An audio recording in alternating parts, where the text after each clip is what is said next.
Chers amis, ce cours est dédié à la réussite dans tous les domaines, Torah v'Yirat Shamayim, de la rabbinite Sarah Bat Emunah et de toute sa famille. Chers amis, il y a une question qui m'est souvent posée.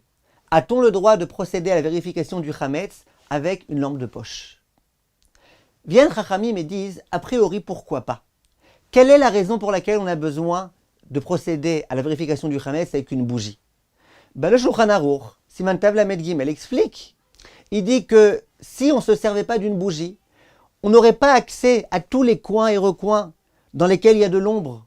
Et donc on a besoin de la bougie qu'on peut rentrer dans n'importe quel endroit, même l'endroit le plus petit, pour pouvoir réussir à voir.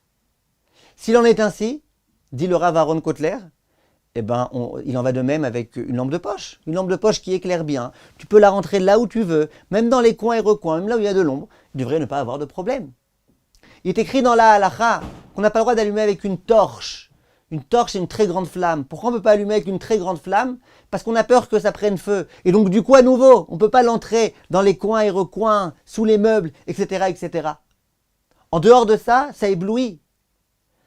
Viennent Chachamim et disent, ok, mais une lampe de poche, même si elle éclaire très très bien, au contraire, plus elle éclaire, mieux c'est. Elle t'éblouira pas, parce que le faisceau lumineux, il est dirigé dans une direction très précise. Et en dehors de ça, t'as pas peur que ça prenne feu.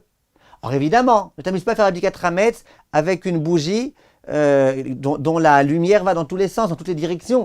Parce que là, ça risque de t'éblouir, et ça, les décisionnaires le disent. Donc, disent les décisionnaires, on peut procéder à Abdikat Hametz avec une lampe de poche. Simplement, ces mêmes grands décisionnaires, le Rav Eliashiv, le Rav Shlomo Zalman Auerbach, etc., ils disent que le peuple juif, il a quelque chose de très fort. C'est qu'il est attaché aux coutumes de ses ancêtres. Am Israël Kdoshim, Am Israël, ils sont saints. Et ils n'aiment pas inventer tout type de nouvelles choses. C'est la raison pour laquelle dans toutes les maisons juives, avec quoi on vérifie le Hametz? Avec une bougie de paraffine, comme ça a toujours été la coutume.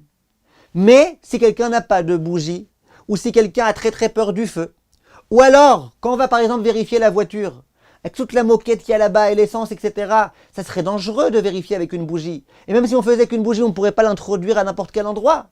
Donc là, les décisionnaires disent, il vaut mieux, même a priori, se servir d'une lampe de poche.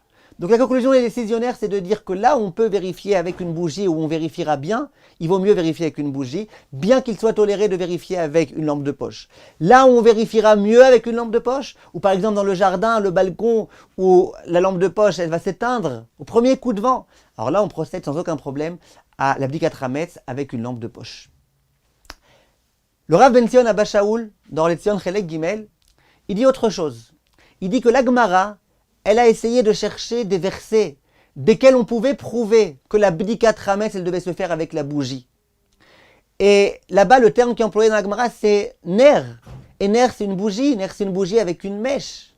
Dit le Rav Ben Zion, qui me dit que Chachamim serait d'accord qu'on procède à la Bdikat Hametz avec quelque chose qui s'appelle pas littéralement une bougie, dans lequel il n'y a pas de mèche?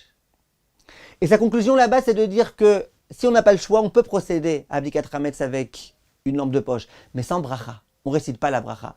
Mais comme je vous ai dit, la plupart des autres décisionnaires disent qu'on peut même procéder à l'Abdikat Hametz avec bracha, alors qu'on va vérifier le Hametz avec une lampe de poche. Kol tov, mes chers amis, et à bientôt.